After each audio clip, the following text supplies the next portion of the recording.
आपको पता है कल जब मिथुन चक्रवर्ती का बेटा नमासी चक्रवर्ती पटना में अपने फिल्म बैड बॉय का प्रमोशन करने आया तो सबसे पहले स्टेज पर चढ़ते ही क्या बोला, आइए हम आपको बताते हैं। जैसे ही मिथुन चक्रवर्ती का बेटा नमासी चक्रवर्ती स्टेज पे चढ़ा और माइक लेते ही बोला का हाल बा, ठीक बा नू। जैसे ही नमासी चक्रवर्ती ने कहा का हाल बा तो लोगों ने तालियों की गड़गड़ाहट बजा दी और सीटियां मारने लगे। पूरा हॉल सीटियों और तालियों की आवाज से गूंज उठा था। मतलब कहीं ना कहीं उसको भी इस बात की जानकारी थी कि अगर हम बिहार में आए हैं तो जब तक भोजपुरी नहीं बोलेंगे तो लोगों का दिल नहीं जीत पाएंगे, और जब तक भोजपुरी का सम्मान नहीं करेंगे तो लोग हमारा सम्मान नहीं करेंगे। अब आप सोच रहे होंगे कि ये सारी बातें हम आपको क्यों बता रहे हैं, तो आइए बताते हैं कि हमारे बिहार में भोजपुरी को लेकर आए दिन कंट्रोवर्सी होते रहता है। कभी स्टेज पर ढेला मार दिया जाता है तो कभी स्टेज पर एक दूसरे की माँ बहन एक कर दी जाती है, लेकिन इस बार बात कुछ ज्यादा ही बढ़ गया है। बिहार की ही बेटी, बिहार के गोपालगंज की बेटी जो जब स्टेज पे परफॉर्म कर रही थी तो उसकी ही इज्जत नहीं की गई। यहाँ हम बात कर रहे हैं प्रियंका सिंह का, जो कि गोपालगंज की बेटी है और शायद भोजपुरी इंडस्ट्री को हजारों गाने हिट दे चुकी है। आज भी उसके नाम के तांते चलते हैं और लोग उसके गाने बड़े चाव से सुनते हैं। लेकिन थावे महोत्सव में जब वो स्टेज पर गाने गा रही थी तो बीच में ही उसका गाना बंद करने को कहा गया। पता है ऐसा क्यों किया गया? ऐसा इसलिए किया गया क्योंकि वहां पे बॉलीवुड एक्टर हिमेश रेशमिया मौजूद थे और हाल ही में वायरल हुआ बिहार का अमरजीत जयकर मौजूद था। हमें लगता है वहां पे मौजूद एंकर को लगा होगा कि भाई जब बॉलीवुड वाले कलाकार यहाँ पे हैं तो इन भोजपुरी तुच्छ कलाकारों का क्या वैल्यू है, इसका गाना जल्दी से बंद करवाए और हिमेश रेशमिया को स्टेज पर लाए। शायद उस एंकर महोदया के दिमाग में ये चल रहा होगा। अब आप सोचिए कि जब हमारे बिहार के लोगों की मानसिकता इतनी छोटी है, जो अपने ही घर में अपनी बेटियों की बेइज्जती करते हैं, तो हम कैसे उम्मीद करें कि और भारत के लोग हमें इज्जत करेंगे।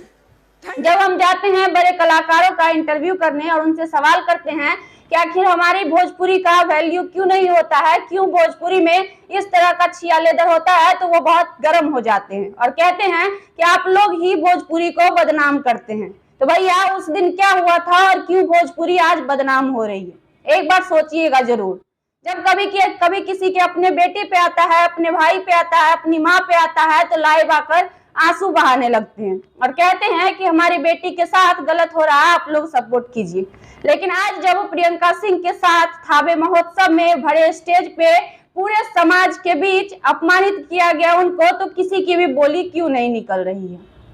सारे लोग मौन क्यों हैं? और सबसे बड़ा जिम्मेदार वहां का प्रशासनिक व्यवस्था है जिसकी मौजूदगी में गोपालगंज की बेटी का अपमान किया गया।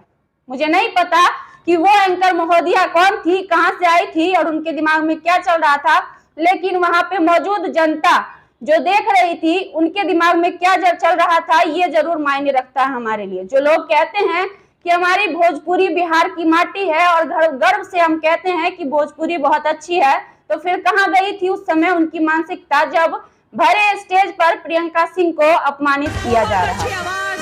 क्या लगता है आपको कि क्या प्रियंका सिंह के साथ हुआ तो कितना सही था? क्या उनको न्याय मिलना चाहिए या नहीं? क्योंकि जिस स्टेज पर वो ये उम्मीद लेकर गई थी कि उनकी आवाज सुनकर लोग झूम उठेंगे और तालियों और सीटियों की गड़गड़ाहट मिलेगी, उसी स्टेज पे उनको रोना पड़ा था। आपको बता दें कि ये वही प्रियंका सिंह है जो आज से कई सालों पहले महुआ चैनल पर जब शो हुआ था और जिस समय आलोक कुमार बिहार के विजेता रहे थे और यूपी से मोहन राठौर विजेता रहे थे, उस स्टेज पर माननीय लालू प्रसाद यादव के द्वारा उनको सम्मानित किया गया था। एक बार आते हैं लालू परिवार पे भी, जब भी उनके घर में शहनाई बजती है तो भोजपुरिया कलाकार झूम उठते हैं और अपने गायकी से उनके सम्मान में कोई कसर नहीं छोड़ते हैं। जब उनके घर में सोहर बजता है तब भी भोजपुरिया कलाकार बिना कुछ देखे बिना कुछ सुने उठते हैं और उनके सम्मान में कोई कसर नहीं छोड़ते। जब चुनाव की बारी आती है तो भोजपुरिया कलाकार उठते हैं और उनके सम्मान में कोई कसर नहीं छोड़ते हैं और गाने अच्छे शब्दों से उनका सम्मान बढ़ाने का काम करते हैं। लेकिन आज जब एक बेटी का इज्जत शर्मसार हो रहा था और भरे समाज में भरे स्टेज पर अपमानित किया जा रहा था तो वहां की प्रशासन मौन पड़ी थी। मैं पूछना चाहूंगी तेजस्वी यादव जी से, मैं पूछना चाहूंगी माननीय नीतीश कुमार जी से कि आखिर क्यों हमारे ही प्रदेश में हमारे ही बेटियों के साथ ऐसा हुआ, कौन जिम्मेदार है इसका और उसे क्या सजा मिलनी चाहिए।